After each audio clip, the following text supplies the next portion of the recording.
আসসালামু আলাইকুম রাহমাতুল্লাহ। শিক্ষার্থী বন্ধুরা, তোমরা সবাই কেমন আছো? আশা করি সবাই ভালো আছো। আজকে আমি তোমাদের জন্য নিয়ে এসেছি অষ্টম শ্রেণীর আর্টিকেলস থেকে দুইটি অনুশীলনী, যেগুলো ঢাকা বোর্ডে 2019 সালে এসেছিল আর কুমিল্লা বোর্ডে 2019 সালে এসেছিল। আমরা প্রথমেই এগুলোর সমাধান করব, সাথে সাথে সমাধান করার যে পদ্ধতি সেটাও আমরা তোমাদেরকে বলে দেব। তোমরা জানো যে আর্টিকেল হচ্ছে এ, এন এবং দি। এ, এন এবং দি। এ, এন এবং দি, এই তিনটে হচ্ছে আর্টিকেল। যেখানে আর্টিকেল বসাতে হয় আমরা সেখানে বসাবো, আর যেখানে আর্টিকেল বসানোর প্রয়োজন নেই সেখানে আমরা ক্রস চিহ্ন দিব। এই তো আমরা দেখি আর্টিকেলের নিয়মগুলো। আর্টিকেলের নিয়মগুলো তোমাদেরকে একটু পড়ে নিতে হবে আগে, তারপর তোমরা আর্টিকেল অনুশীলনীগুলো সমাধান করার চেষ্টা করতে হবে। আমরা দেখি fill in the gaps in the following text with appropriate articles। এখানে এ, এন এবং ডি থেকে যেটা যথাযথ হবে সেটা দিয়ে শূন্যস্থান পূরণ করতে হবে। put a cross, একটা ক্রস দিতে হবে। where no article is needed, যেখানে কোনো আর্টিকেল প্রয়োজন নেই সেখানে ক্রস দিতে হবে। once we went hunting, এখানে এই যে হান্টিং শব্দটা আছে, হান্টিং শব্দের অর্থ হল শিকার। এর আগে সব সময় আর্টিকেল এ বসে, went a hunting। এখানে প্রিপজিশন অন বসার কথা, অন এর পরে ভার্বের সাথে আইএনজি যুক্ত হয়। তো প্রিপজিশন যেহেতু আর্টিকেল নয়, এই প্রিপজিশনের পরিবর্তে অন এর পরিবর্তে এখানে আমরা এ বসাই, আর এইটার নাম হচ্ছে আর্টিকেলের ভাষায় ডিসগাইজড। এটা ডিসগাইজড প্রিপজিশন থেকে এসেছে। ডিসগাইজড প্রিপজিশন এখানে বসেছে আর্টিকেলের উপরে। ডিসগাইজড প্রিপজিশন হচ্ছে অন, অফ, এগুলো হচ্ছে ডিসগাইজড প্রিপজিশন। তো এটা এখানে আর্টিকেল রূপে বসেছে। এই হান্টিং এর পূর্বে সবসময় এ বসবে, এই বিষয়টা তোমাদেরকে মনে রাখতে হবে। once we went a hunting in a deep jungle, আমরা একটি গভীর জঙ্গলে শিকারে গিয়েছিলাম। many beasts, ইংরেজিতে একটা নিয়ম আছে যে আগে যদি সংখ্যাবাচক শব্দ থাকে এবং এটা দ্বারা একাধিক বোঝায় তাহলে পরের শব্দটা প্লুরাল হয়, নাউনটা প্লুরাল হয়। তো এখানে মেনি এর পরে প্লুরাল নেই, সিঙ্গুলার আছে, তাহলে কি করতে হবে? মেনি এ এরকম একটা শব্দগুচ্ছ আছে, মেনি এ, এই মেনি এ বিস্ট, তখন সিঙ্গুলারই থাকবে। আগে মেনি থাকবে, পরের শব্দটা সিঙ্গুলার থাকবে, মাঝখানে এ বসে যাবে। Many a beast was moving to and fro, অনেক পশু এদিক সেদিক চলাফেরা করছিল। Suddenly we noticed, suddenly হঠাৎ, we noticed আমরা লক্ষ্য করলাম, you, a you, EWE শব্দের প্রথমে ভাওয়েল, এখানে এন বসার কথা ছিল, কিন্তু শব্দের প্রথমে ভাওয়েল বসে, ই বসে অথবা ইউ বসে, যদি সেটার উচ্চারণ ইউ এর মতো হয় তাহলে সেখানে এ বসবে। যদি সেটির উচ্চারণ ইউ এর মতো হয় তাহলে সেখানে এ বসবে। ইউ, রস্বই, রস্যৌ, ইউ। এখানে ইউ এর মতো হয়েছে এ ইউ। আমরা একটা ভেরি দেখলাম, ভেড়ার স্ত্রীলিঙ্গ র্যাম, র্যাম হচ্ছে ভেড়া, র্যামের স্ত্রীলিঙ্গ হলো ইউ, ভেরি। এখানে এ বসছে, কারণ এটা ইউ এর উচ্চারণ, এর উচ্চারণ ইউ এর মতো হয়েছে, ই ডব্লিউ মিলে এটার উচ্চারণ ইউ হয়েছে। A U, A U, U এর মতো হলে তার পূর্বে ইউ এর উচ্চারণ বা ই ডাব্লিউর উচ্চারণ বা ইউ এর উচ্চারণ যদি ইউ এর মতো হয় তাহলে সেখানে এ বসে। ইট ওয়াজ লুকিং এট আস, এটা আমাদের দিকে তাকিয়েছিল। ইউ,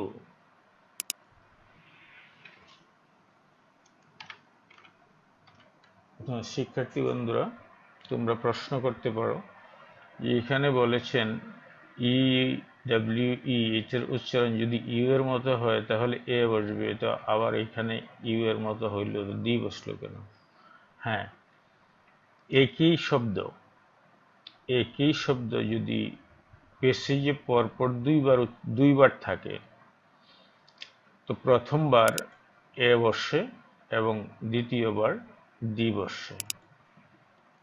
দেখো এখানে প্রথমবার এ ইউ আছে, এখানে এ নিয়ম অনুসারে বসেছে এ ইউ, আর এখানে এই ইউ যে শব্দটা এটা দ্বিতীয়বার উল্লেখ করা আছে।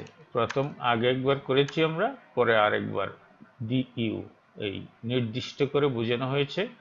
আগে যে ইউটাকে আমরা বুঝিয়েছি, যে ভেরিটাকে বুঝিয়েছি, সেই ভেরিটাকে আমরা দ্বিতীয় স্থানে বা দ্বিতীয় বাক্যে বা পরবর্তী বাক্যে আমরা বসিয়েছি, সেই ভেরিটাকে বুঝিয়েছি। তাহলে এটা নির্দিষ্টতা লাভ করেছে, আগেরটাকেই এখানে নির্দিষ্ট করে বোঝাচ্ছে। সেই ক্ষেত্রে একই ব্যক্তি বা বস্তু যখন দ্বিতীয়বার উল্লেখ করা হবে সেই ক্ষেত্রে দ্বিতীয়বার তার পূর্বে দি বসে। দি ইউ হ্যাড এ ইউনিক, এ, এটা হলো ইউ এর উচ্চারণ যদি ইউ এর মতো হয়, ইউ এর উচ্চারণ যদি ইউ এর মতো হয় তাহলে তার পূর্বে এ বসে। এখানে ইউ আছে, ইউ এর উচ্চারণ হয়েছে ইউ এর মতো, তাহলে এখানে এ বসেছে, এ ইউনিক বিউটি, এক অনন্য সৌন্দর্য।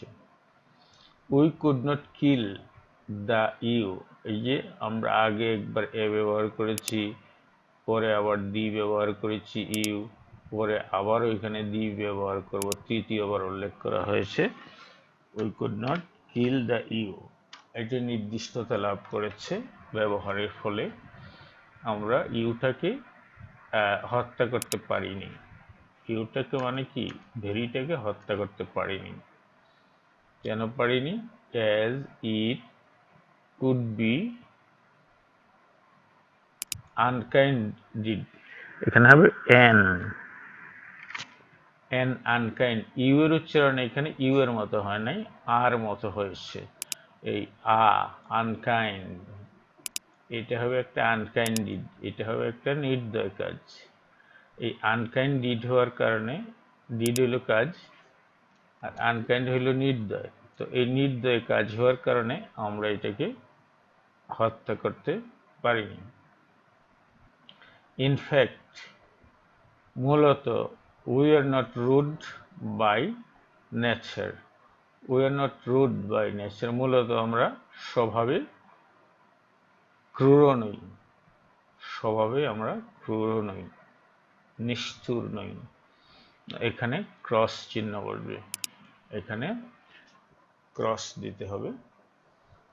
We are not rude by nature.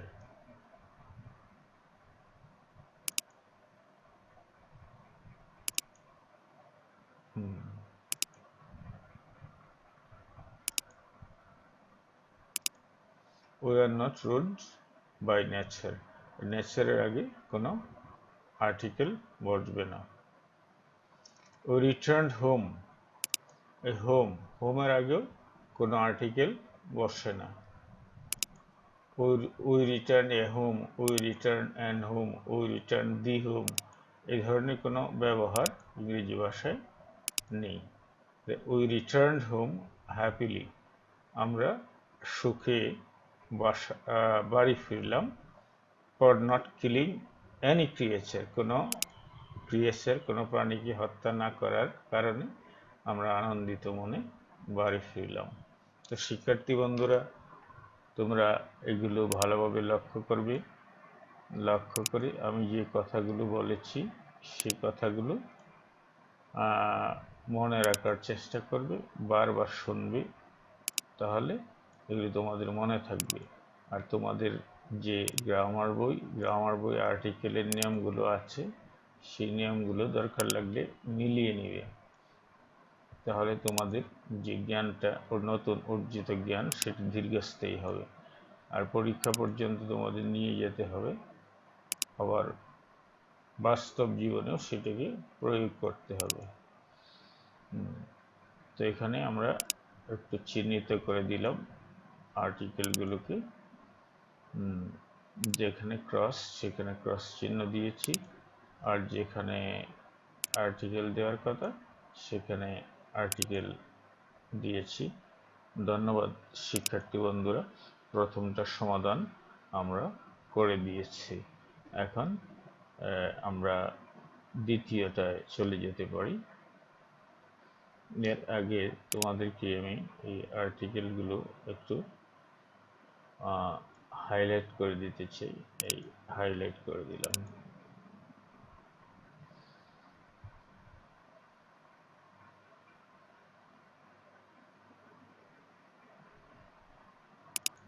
শিক্ষার্থী বন্ধুরা, আমরা দ্বিতীয় টেক্সটটি সমাধান করার চেষ্টা করছি।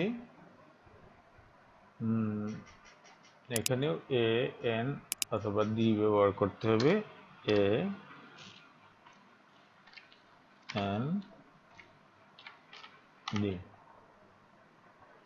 এই তিনটে আর্টিকেল থেকে প্রত্যেকটি শূন্যস্থানে যে কোনো একটা আর্টিকেল ব্যবহার করতে হবে অথবা একটা ক্রস চিহ্ন ব্যবহার করতে হবে।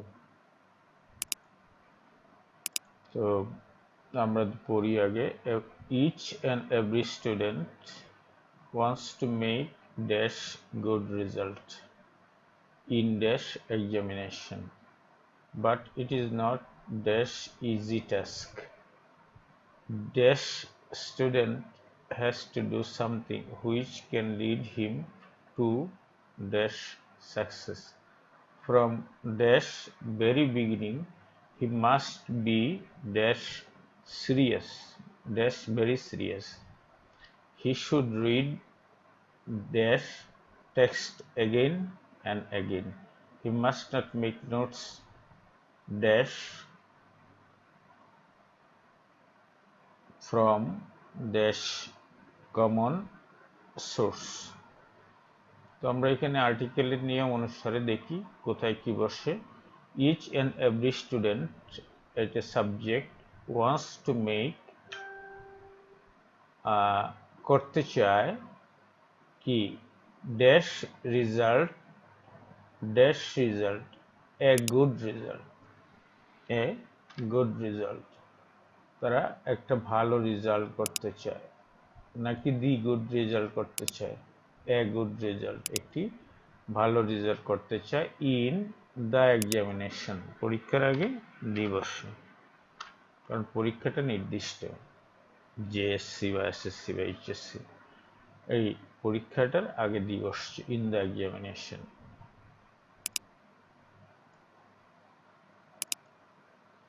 But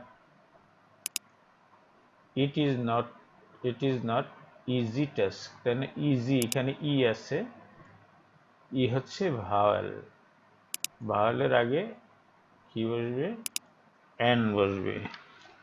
it is not an easy task, এটা কোনো সহজ কাজ নয়। It is not an easy task, এটা একটা সহজ কাজ নহে। পরীক্ষায় ভালো রেজাল্ট করা সহজ না, সহজ হলে সবাই ভালো করে ফেলতো। স্টুডেন্ট, একজন শিক্ষার্থীকে, স্টুডেন্ট দ্বারা এখানে প্রত্যেক স্টুডেন্টকে আলাদা আলাদাভাবে বোঝানো হয়েছে। Student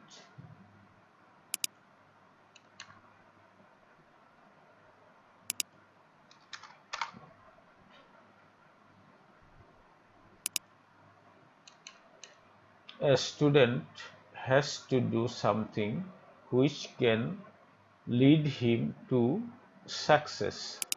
Which can lead him to success. যেটা তাকে সফলতার পৌঁছে দেয়।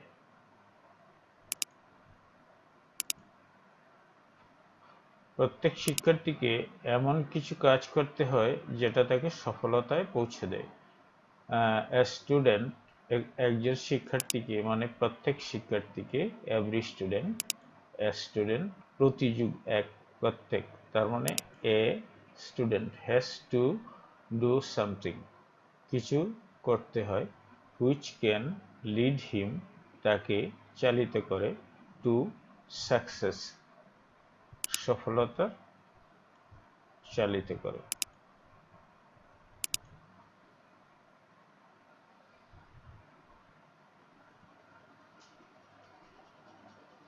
ফ্রম, এখানে হবে ফ্রম দি ভেরি বিগিনিং, একটা ফ্রেজ আছে, শব্দগুচ্ছ, এটাকে পরিবর্তন করা যায় না। ফ্রম দি ভেরি বিগিনিং, একেবারে শুরু থেকে, বছরের শুরু থেকে। ফ্রম দি ভেরি বিগিনিং, বছরের একেবারে শুরু থেকে। হি must B, he must B, he must be very serious, তাকে বছরের শুরু থেকে খুবই সিরিয়াস হইতে হয়। একেবারে সিরিয়াস না হলে ভালো রেজাল্ট করা যায় না। মাস্ট বি ভেরি সিরিয়াস, খুবই আন্তরিক হতে হয় তাকে। সিরিয়াস মানে কি? খুবই আন্তরিক হতে হয়। আর he must be very serious.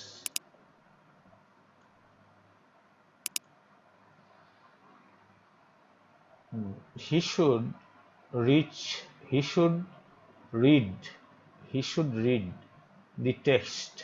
তোমাদের জন্য যে টেক্সট বই আছে সেই টেক্সটটা তোমাকে read, he should read the text again and again, তাকে টেক্সট বই বা তার যে টেক্সট পড়ার বিষয়টা আছে এটাকে টেক্সট বলা হয়।